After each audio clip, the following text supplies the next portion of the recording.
자, 지금까지의 그 모든 신경망층은 댄스층 타입을 썼죠. 이 댄스층 타입의 그 특징은 그 주어진 층의 모든 뉴런이 이전 층의 모든 활성화 값을 입력으로 받는 것입니다. 사실 이런 댄스 그 층의 그 을 사용하는 것만으로도 실제로 매우 강력한 그 학습 알고리즘을 구축할 수 있다는 것을 밝혀졌고요. 그리고 또 신경망이 무엇을 할 수 있는지에 대한 어떤 직관을 이해하는 데도 큰 도움이 됐습니다. 하지만 그 다른 성질을 가지면서 다른 유형인을 갖는 어떤 레이어도 있다는 것이 알려져 있고요. 이번 영상에서는 이에 대해서 간단히 다루면서 그 다양한 유형의 신경망 레이어에 대한 한 가지 예를 보여드리도록 하겠습니다. 자, 우리 기억을 되살리기 위해서 우리가 뉴런 활성화에 사용한 댄스층을 한번 살펴보도록 하겠습니다. 예를 들어서 이 세 개의 층으로 되어 있는 경우에 이 두 번째 층을 한번 살펴보면요. 이 두 번째 층의 은닉층에 이러한 각각의 노드들은 이전 층에서 말하자면은 그 계산된 액티베이션 값들을 모두 사용하는, 그래서 말하자면 계산에 활용하는 그러한 함수라고 우리가 알려져 있습니다. 즉 A2의 두 번째 층의 첫 번째 노드 값은요, 그 첫 번째 층의 액티베이션 벡터 전체 값을 활용해서 우리가 그 활성화 값을 계산한다는 것을 우리가 알고 있죠. 근데 때때로 어떤 응용에서는요, 이 다른 유형의 층을 사용하도록 우리가 그 권장하는 경우도 있습니다. 자, 그러한 그 특정 작업을 위해서 많이 사용되고 있는 그 또 다른 그 층 중에 하나 유형이 컨볼루셔널 레이어라고 부르는 것이 있습니다. 예를 들어서 이 컨볼루션 레이어의 그 동작 방식을 좀 설명드리려고 합니다. 지금 왼쪽에 보이고 있는 것이 입력 X입니다. 즉 손으로 쓴 숫자 9가 보여지고 있죠. 자, 이러한 그 입력층에 대한 그 입력을 받은 그 레이어가 말하자면 활성화 값을 계산하는 데 있어서 우선 첫 번째 은닉 그 유닛, 그 첫 번째 뉴런을 파란색으로 한번 이렇게 그림으로 한번 우리가 표시를 해보도록 하겠습니다. 그러면 이 파란색 유닛을 이전 층의 그 모든 액티베이션 값, 즉 입력 층에 있는 모든 픽셀 값들을 다 사용하는 것이 아니라 지금 여기 보여주고 있는 요 한쪽 부분만, 즉 이 부분만을 사용해서 요 은닉층의 첫 번째 유닛 값을 계산한다고 한번 가정하고요. 또한 그 다음 말하자면은 그 뉴런은 이 그 핑크색으로 한번 표시해 보겠습니다. 이 핑크색 뉴런은 또 다른 것, 즉 예를 들어서 여기에 뭐 이만큼을 뭐 바라본다고 그럴까요? 그렇게 바라본다고 할 수 있고요. 또 예를 들어서 여기 노란색으로 지금 표시된 세 번째 말하자면 뉴런은 또 다른 어떤 일정 부분만을 바라보고서 그 부분을 가지고서 계산을 할 수 있다라고 우리가 한번 그 정의를 해보도록 하겠습니다. 사실은 이렇게 해당 어떤 그 각 뉴런마다 모든 그 층에 주어져 있는 모든 뉴런마다 모든 이전 층의 그 값을 보는 것이 아니라 이전 층의 그 값을 일정 부분만, 부분적으로만 볼 수 있게 만들어서 활용하는 것이 이 컨볼루션 레이어입니다. 그런데 왜 이렇게 해야 될까요? 그리고 이렇게 함으로써 무엇이 좋을까요? 뭐 여러 가지 이유를 댈 수 있지만 우선 첫 번째, 뭐 계산 속도가 빠를 수밖에 없습니다. 왜냐하면 전체 그 이전 층의 그 말하자면 그 노드 값들을 전부 사용하는 것이 아니라 일부만 사용하니까 계산이 좀 빠를 수가 있고요. 또한 훈련을 하는 과정에서 좀 더 적은 숫자의 말하자면 훈련 자료로도 훈련이 가능합니다. 그리고 또한 거기에 그 같은 내용이긴 합니다만 이 과적합, 이전에 한번 배운 적이 있었죠. 과적합 문제를 말하자면 피하거나 또는 해결할 수 있는 좋은 성질을 이 컨볼루션 레이어가 갖고 있다고 보시면 됩니다.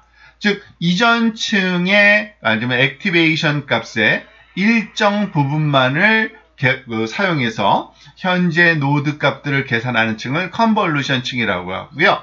이 컨볼루션 층은 숫자 인식을 처음으로 실용화시킨 얀 루큰이라는 학자에 의해서 많은 내용이 연구됐고 굉장히 대중화에 말하자면 이끌어내는데 성공하신 분이 얀 루큰이라는 연구자라고 이해하시면 되겠습니다.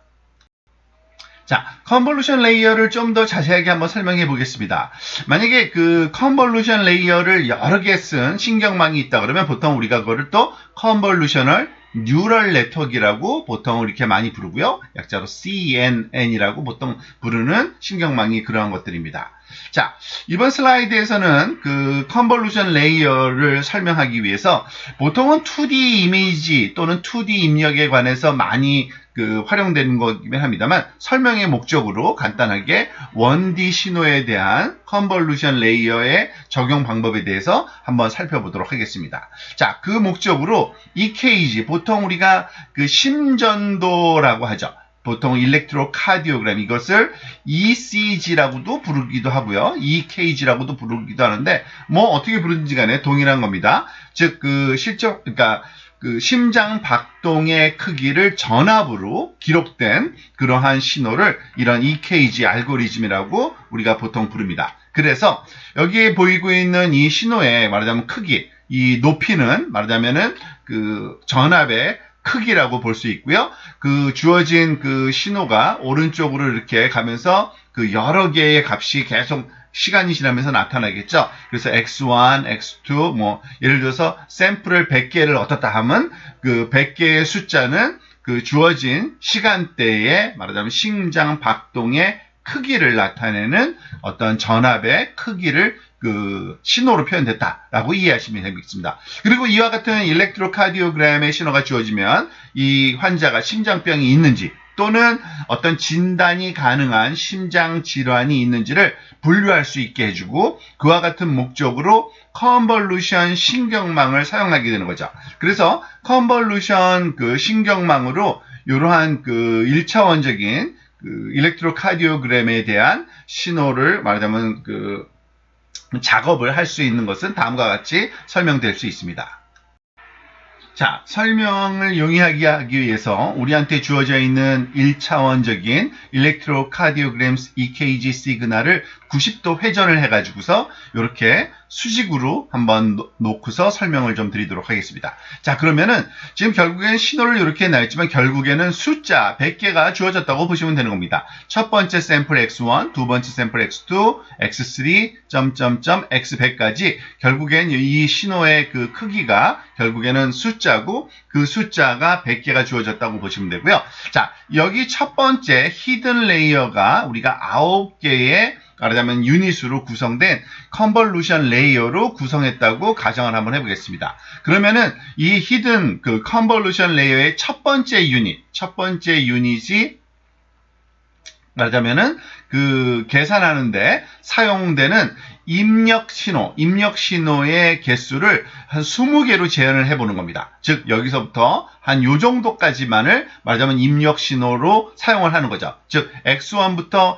X20까지의 값만 사용해서 이 첫 번째 히든 유닛이 계산된다라고 가정을 한번 해보고요. 마찬가지로 두 번째 히든 유닛은 즉 10개의 샘플을 이동시킨 즉 X11부터 X30 이것도 역시 동일한 20개를 말하자면 그러면은 이렇게 조금 이동된 어떤 윈도우라고 볼 수 있죠. 어떤 창을 만들어서 이 창이 조금 이동돼서 한 20개만 볼 수 있는 창을 이동해 가면서 입력을 여기다가 전달해 준다라고 이해하시면 되겠죠. 마찬가지로 세 번째 유닛은 X21부터 X40까지 이러한 창의 영역에 대해서 마찬가지로 계속 작업을 하다 보면 마지막 유닛에 말하자면 바라보는 그러한 입력 신호의 창은 마지막 20개 즉 X81부터 X100까지의 입력값 20개만 가지고서 말하자면은